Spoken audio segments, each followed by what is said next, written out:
Alhamdulillah, salatu wassalamu ala Rasulillah. One of the underlying themes in the Quran is a reminder to the human being that the life that he is in is a very short life indeed. And the main focus that a person should be striving for is the life of the hereafter, which is eternal. And there are many instances in the Quran that kind of remind us about the shortness of this life. Allah subhanahu wa ta'ala, He says in the beginning of Surah Al-Mu'minun, and this is one of those examples which show the shortness of the life. Allah says, وَلَقَدْ خَلَقْنَا الْإِنسَانَ مِنْ سُلَالَةٍ مِنْ طِينٍ. Indeed, we created the human being from the essence of soil. Meaning, when Allah created the very first human, he was created from soil. Or another meaning is that the human, the nutrition that the mother and the father get, it is derived from the soil. So, even when a person eats any animal, the nutrition that that animal gets is from the soil, and then we eat that animal. Or that a person's nutrition comes from the soil directly in the form of fruits and vegetables, and then that human being reproduces, has children, and that is basically how humanity continues. Or like I said, the first human was created from soil. And then Allah says, ثُمَّ جَعَلْنَاهُ نُطْفَةً فِي قَرَارٍ مَكِينٍ. We made him a nutfa, meaning a drop in a very protected environment. This is the environment of the womb. Allah subhanahu wa ta'ala created and protected the human being in that protected environment. ثُمَّ خَلَقْنَا النُّطْفَةَ عَلَقَةً. Then we made that drop of semen. It was turned into an alaqa. Alaqa means something that hangs. Something that hangs, and what happens is when the egg is fertilized, the egg embeds itself into the wall of the uterus. It basically hangs on the wall of the uterus. It embeds itself. So this is why it's called alaqa. فَخَلَقْنَا الْعَلَقَةَ مُضْغَةً. Then this alaqa, this hanging thing, becomes mudgha, meaning it becomes like a chewed up piece of flesh. فَخَلَقْنَا الْمُضْغَةَ عِظَامًا. And then from this chewed up piece of flesh becomes bones. فَكَسَوْنَا الْعِظَامَ لَحْمًا. And the bones become clothed with flesh. ثُمَّ أَنْشَأْنَاهُ خَلْقًا آخَرَ. So after all of this procedure of approximately 9 months in the womb, Allah subhanahu wa ta'ala says that this fetus, it becomes a new creation. It was a drop of sperm which fertilized the egg, and then it went through all of these stages, and then it becomes a new creation, meaning a walking, talking human being is created after 9 months. فَتَبَارَكَ اللَّهُ أَحْسَنُ الْخَالِقِينَ. How glorified is Allah, how blessed is Allah subhanahu wa ta'ala, who is the best of creators. The thing is that the birth of a baby, it's so commonplace. Everybody is having babies, everybody has children, new babies being born every single minute, but it becomes, because it's so commonplace, it's an everyday thing and everybody takes it for granted. The reality is that it's a miracle that happens every day in front of our eyes. And maybe just for the immediate parents, they feel that wonderful nature of a new life that has come into their family, it's more special. But because we see this all the time, we just say congratulations to the parents and so on, but that's pretty much what we think about it. But it is a miracle that happens in front of our eyes every day. So the creator of this miracle, Allah is saying, فَتَبَارَكَ اللَّهُ أَحْسَنُ الْخَالِقِينَ. How glorious and blessed is Allah subhanahu wa ta'ala, who is the best of creators. So this creation is mentioned, the baby is born, it's mentioned, and then the very next ayah, Allah subhanahu wa ta'ala says, ثُمَّ إِنَّكُمْ بَعْدَ ذَلِكَ لَمَيِّتُونَ. Indeed, after that, you're going to die. Okay, what happened? The baby is born, he grows up, he's going to start walking, he's going to start talking, then he's going to be big enough to go to kindergarten, and then from kindergarten he's going to go to grade school, then middle school, then high school graduation, then college, and he's going to start a job, he's going to get a family, he's going to get a wife, he's going to get kids, he's going to have all this life. But Allah subhanahu wa ta'ala skipped all of that and said in the very next ayah, after the baby is born, ثُمَّ إِنَّكُمْ بَعْدَ ذَلِكَ لَمَيِّتُونَ. After that, you're going to die. So this basically tells us the shortness of the life. And the purpose of our life is death itself. It's not that we focus on this life to such a degree that we forget about our hereafter. We understand that this life is temporary, it's fleeting. It's just like a person waiting at a station, waiting for his train to take him, and the train is basically the angel of death. So the shortness of the life is emphasized by Allah subhanahu wa ta'ala, just skipping the whole life itself and telling us that you're going to die one day. All of the life is irrelevant if you haven't prepared for your death. ثُمَّ إِنَّكُمْ يَوْمَ الْقِيَامَةِ تُبْعَثُونَ. And then on the day of judgment, you're going to be resurrected. So this is one example of how Allah subhanahu wa ta'ala shows the shortness of the life. If you think about how He described the procedure in the womb, how it was created, it's longer than the actual description of life itself, where there is no description of the life. Towards the end of the surah, and I'm doing Surah Al-Mu'minun here, Allah subhanahu wa ta'ala describes the exchange that will take place between the people and between Allah subhanahu wa ta'ala on the day of judgment, and how they're going to be punished. And the part of the conversation is also the shortness of this life. Allah subhanahu wa ta'ala says, فَإِذَا نُفِخَ فِي الصُّورِ فَلَا أَنْسَابَ بَيْنَهُمْ يَوْمَئِذٍ وَلَا يَتَسَاءَلُونَ. When the sur is blown, when the trumpet is blown, then there will be no relationship between people, and neither will they ask each other. So on the day of judgment, as other verses indicate, the father will run away from the son from the father, the husband from the wife from the husband, all relatives that used to be close to each other, they're going to run away from each other because they don't want to help each other, because everyone is going to be worried about themselves. In another verse, الْأَخِلَّاءُ يَوْمَئِذٍ بَعْضُهُمْ لِبَعْضٍ عَدُوٌّ إِلَّا الْمُتَّقِينَ. The close friends, al-akhilla, this is the plural of Khalil. Khalil is one who's a very close friend. On the day of judgment, they're going to be enemies of each other, except for the people of taqwa.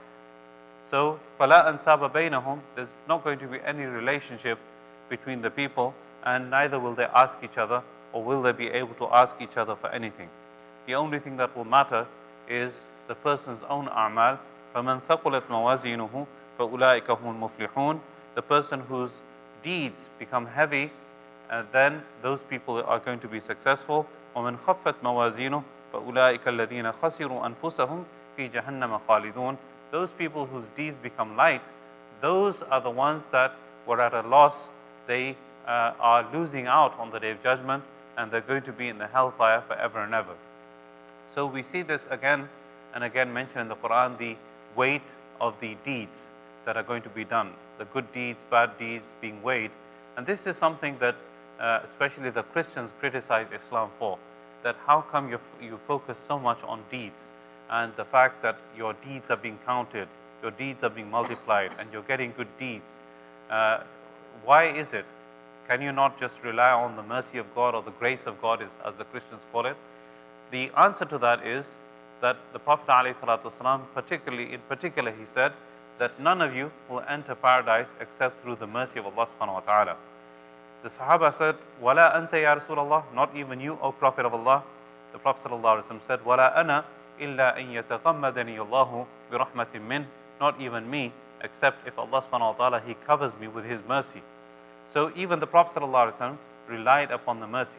So why then the mention of deeds all the time, and the deeds being weighed? Because deeds are part and parcel of the human existence. Good deeds and doing good deeds to each other, doing good deeds with each other, being a good practicing human being is what makes the human existence beautiful in this world. And the cognizance that all of his deeds are being counted, good and bad are being counted, and the person will be held accountable for them on the Day of Judgment, makes a person aware. It makes him cautious that my deeds are being recorded. There's an angel on the right side, there's an angel on the left side, and I will have to see what I have done with my own eyes on the Day of Judgment. It's not something that will be swept under the rug.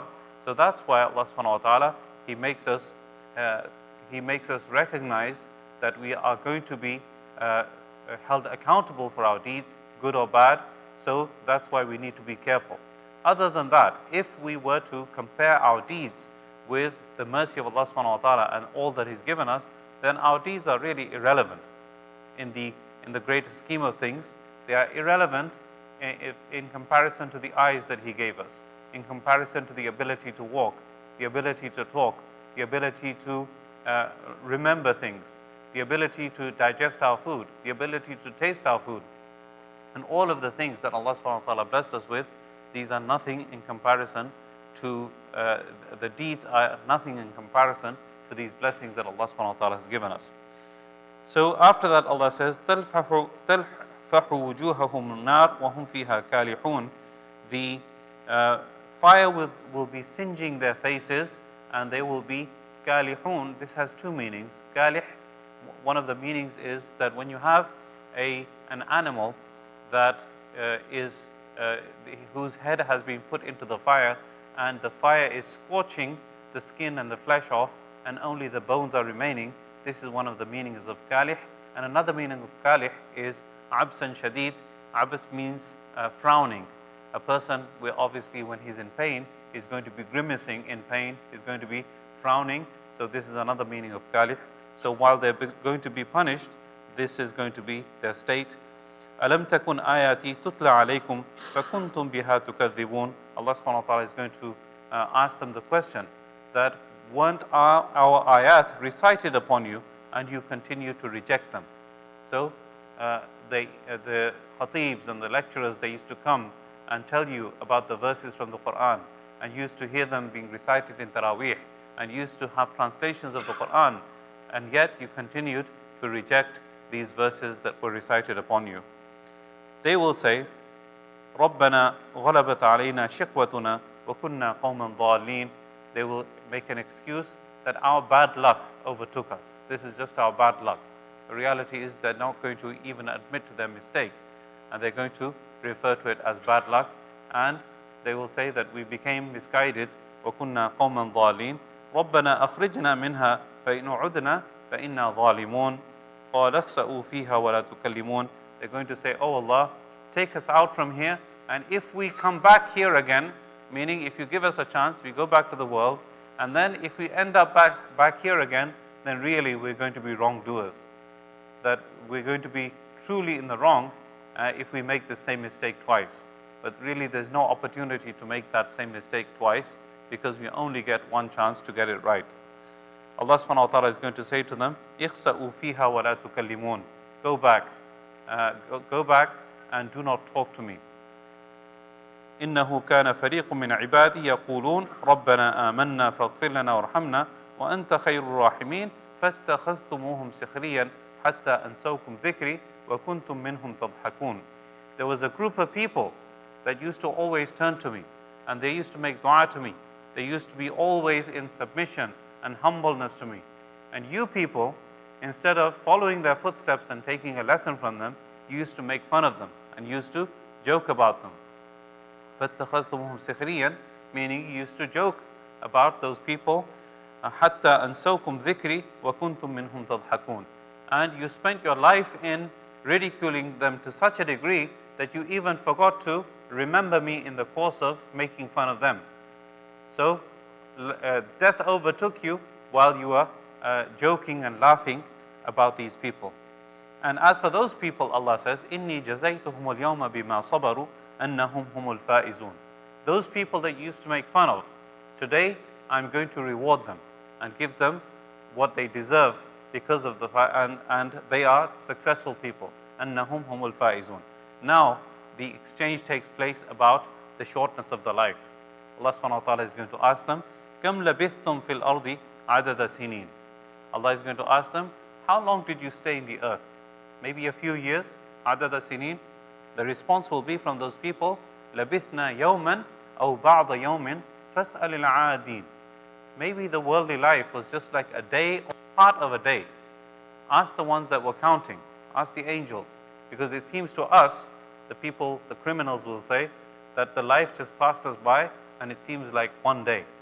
It was either one day or part of a day.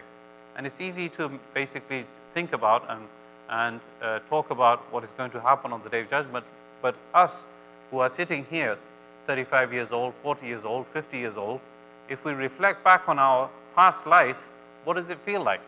It feels like just a day that went by, like a flash. If we were to be asked, what's your life story? How long is it going to take us to describe that life story? 15 minutes, an hour, 2 hours? Not more than that. So this is what our life is like. To understand what our future life is going to be like, we need to reflect upon the life that has passed us by. So these people are going to say that we lived in the world for maybe a day or a part of a day. So Allah subhanahu wa ta'ala is going to respond, yes, it was a short time. قَالَ إِلَّا بِثْتُمْ إِلَّا قَلِيلًا لَوْ أَنَّكُمْ كُنْتُمْ تَعْلَمُونَ. You only stayed for a very short while, if only you knew. So in comparison to the hereafter, when you compare something finite, meaning something that is limited, to something unlimited, there's no comparison. So the worldly life, limited, the life of the hereafter, unlimited, eternal, never ending. So the comparison between them is nothing. You cannot do it. It's impossible to compare between the two. So Allah subhanahu wa ta'ala is saying that yes, it was a very short time, but you didn't realize it. In kuntum ta'lamun, you should have taken that short life and made a benefit out of it by worshipping me. And then finally, أَفَحَسِبْتُمْ أَنَّمَا خَلَقْنَاكُمْ عَبَثًا وَأَنَّكُمْ إِلَيْنَا لَا تُرْجَعُونَ. Did you think that you've been created as a wasteful thing? Abath means something you do for no reason whatsoever. So do you think that you were created for no reason? وَأَنَّكُمْ إِلَيْنَا لَا تُرْجَعُونَ. And that you are not going to return back to us? So this selection of verses, amongst many, many others, should impress upon us that this life that Allah subhanahu wa ta'ala has given us, short but very, very valuable indeed. Valuable in the sense that our success in the hereafter is dependent upon this life. The more we are inclined towards making our hereafter and beautifying our hereafter, it is dependent upon what we do in this worldly life. If we waste this life, then our discussion with Allah subhanahu wa ta'ala will be like these people are having a discussion. And if not, if we benefit from this life and we take care of it and we cherish it and we regard it as being valuable and we make sure we are obedient to Allah subhanahu wa ta'ala, then we will be amongst those people who are faizun and successful, and these are the ones that we should be looking up towards and following in the footsteps of. I pray that Allah subhanahu wa ta'ala gives us tawfiq to understand and practice what has been said and heard.